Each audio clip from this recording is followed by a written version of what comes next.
Okay, pagkatapos naming sumakay sa 4x4, ngayon naman, anong susunod natin gagawin, Len? Sandboarding. Sino mauna? Ikaw, syempre. Bakit ako? Ikaw Be bisita. gentleman. Hindi, wala nang ganun yun. Oh, so kailangan ladies first. Ikaw, hindi ka naman ganun. Ikaw yung bisita so kailangan. Okay. Kaya natin Kaya yan. Try natin yan. Kaya lahat. yan. Walang hindi nakakakaya dito sa trip lang. Tama. Tara! Let's get it on. Bago sumabak si Len sa sandboard, syempre, kailangan niyang magsuot ng safety gears.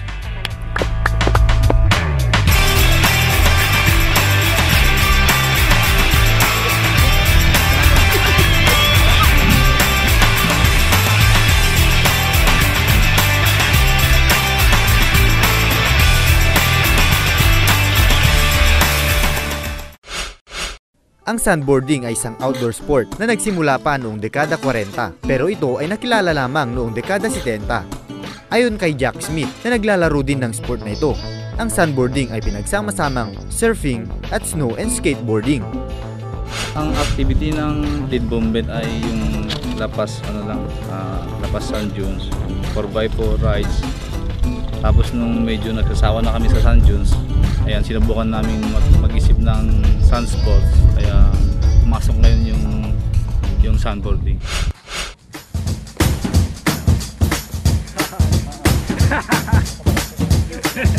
Walang buta lang.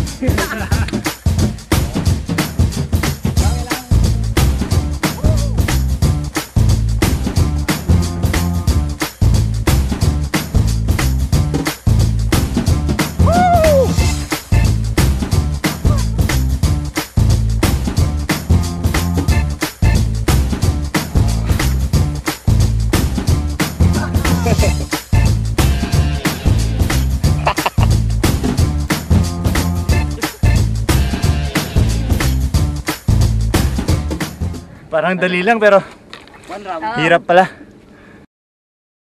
Yung safety measures, kailangan lang meron naman kaming helmet, gloves. Talaga ang unang safety talaga is yung nakasapatos talaga. Every Sunday pumupunta kami yung grupo namin para mag-sand dunes.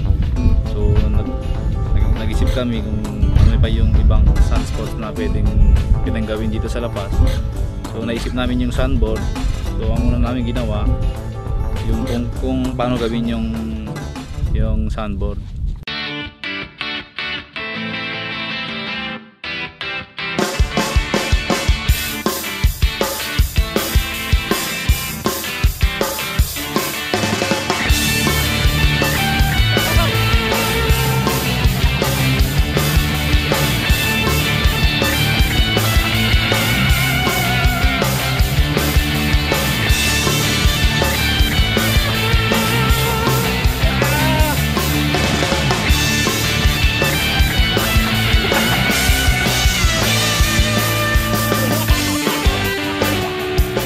Dapat every ride kailangan lagyan ng wax para mas mabilis yung takbo niya.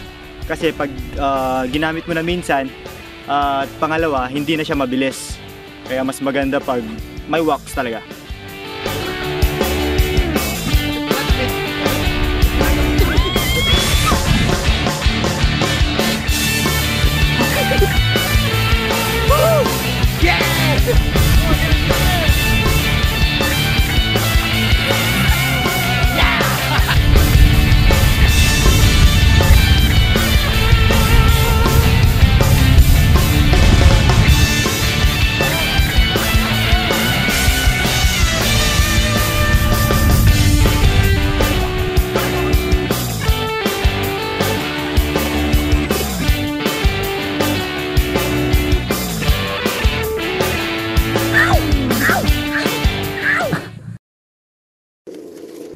Napudo!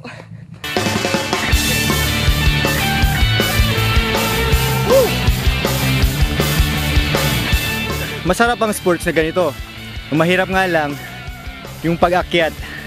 Kasi nakakapagod. Tapos pag ganitong tanghaling tapat, mainit yung buhangin. Kaya talagang dapat magsapatos. Tapos magpantalon.